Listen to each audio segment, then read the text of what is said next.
Yo, what's up? As y'all can tell, I am back in Taiwan, back at the apartment, just trying to make some breakfast. But of course, that's not the point of this video. This video is to do a quick recap on what the Belize trip was like, even though I already posted some content related to it anyways. But just my little personal thoughts, feelings about how it all went for me. Okay, so I left Taiwan for about 5 weeks, thereabout. Trying to be cool, drop a piece of shell in there, but it's okay. So yeah, I left Taiwan for about 5 weeks, spent around 10 days in LA, both going and coming back to Taiwan, going to Belize, coming back to Taiwan. And then I spent roughly exactly 3 weeks in Belize. So a little under 5 weeks, but yeah, I was out of the country for a bit. And it was much needed time away. I needed that trip home to recharge, and recharge I did. Because for the most part, I didn't do anything touristy aside from visiting that one Mayan ruin that I've been to before. But I was just more of like, okay, let me just do something. So it felt like I wasn't at home just doing nothing the entire time. So to summarize how my trip went, it was mostly spending time with family, just chilling, being able to catch up with some friends that I haven't seen in a long time. Now, keyword is some, because due to the fact that I've lived in different parts of Belize, it's not easy to see everyone that I've known throughout my time there, whether it's primary school, high school, university, whatever it was. It's hard to meet up with everyone because it's all over the country. And PG is all the way in the south. So when you get to PG, it's like, okay, I guess I'm stuck here. I don't have anywhere else to go. It's not the most convenient place to be at if you're trying to go to other parts of the country. So it is what it is. All in all, it was okay. I can't complain. I feel rested. My sleep schedule is somewhat normalized for now, because back home I would go to sleep at like 11 or before 12, wake up at like 7 something, which is extremely different from what I used to do here in Taiwan. I used to go to sleep at like 2, 3, 4 a.m., wake up at like 10, 11, rush to go to work. But now it's somewhat normalized. I guess we can give credit to jet lag for helping me to reset all of that. Hopefully it stays that way. I can't make any promises though. No, I'm kidding. That's the goal, right? The goal is to sleep better, eat better, all of those things, because I'm getting older. I mean, the grades already can tell you that, but I'm getting older, and it doesn't make sense for me to be tiring myself out unnecessarily, you know. Like occasionally, yeah, but regularly, nah, that ain't it at all.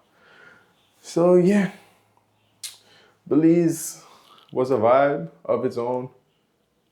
However, one major thing, cold front wasn't my best friend. So if you've been watching my channel, you know that I'm someone that enjoys cold. I love when it's winter time here in Taiwan. Even though I come from Belize where it's normally just hot almost all year round, just dry and wet. Those are only two things we really have. But lucky me, when I was in Belize, there was a cold front. Pretty much the entire time, I left like my long sleeve shirts in LA at my uncle. And while I didn't feel cold, I could have used them, you know? And then in addition to all of that, while I cannot swim, I like to go into the water, take a little dip, you know. Salt water is good for you. But because it was cold, I was not trying to get sick or sicker, because I left here with a little bit of a flu, sorta.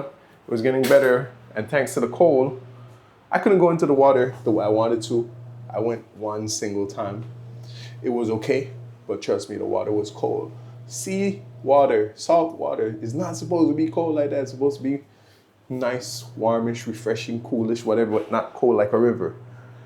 So that was a disappointing side to the trip. But other than that, it's been fine. I enjoyed it. I got to be able to just reconnect with nature in a sense, I guess you could say, being from a coastal town. And so I was able to just go to the seaside whenever, however, just chill, look at the water. And many days it was super calm and nice. Taking those views, just take a lot of pictures of the sea and enjoy it. All in all, don't let anyone tell you that, oh, when you travel, you have to do X, Y, Z because you don't really have to. Do whatever makes you enjoy the trip. Make the most of the time wherever you are, however you may do so, whether that's doing nothing, doing a lot of things, sightseeing. You determine that for yourself. Especially if you're going home. If you're one of those people that live abroad, you live in a different country. Now, if there's some problems in your country that you're trying to avoid, like maybe civil wars or some bigger issue, maybe stay away. But if you're from a place that you miss, sure, it might not be financially responsible for you to go often, but try to tap in whenever you possibly can because at the end of the day, even if you make a new place your home, that's still your roots, that's where you're from. It has a different level of connection to you that sometimes you need that to bring you back to where you should be and then you resume life wherever you are at this point in time. So yeah, let me take a quick break from these scrambled eggs. I gotta say this, right? Enjoy life, do your thing. And before I leave, I gotta give a shout out to probably my biggest fan of this channel, my little nephew. Because my boy just be watching them videos when they come out. He be watching them over and over sometimes. Big up yourself, Vanson, boy, man. I didn't feel that coconut man, Vanson. And yeah, with that said, catch y'all on the next one. We're back in Taiwan. Trying to do some different content coming up soon. Just wait for it. Y'all stay blessed. Peace.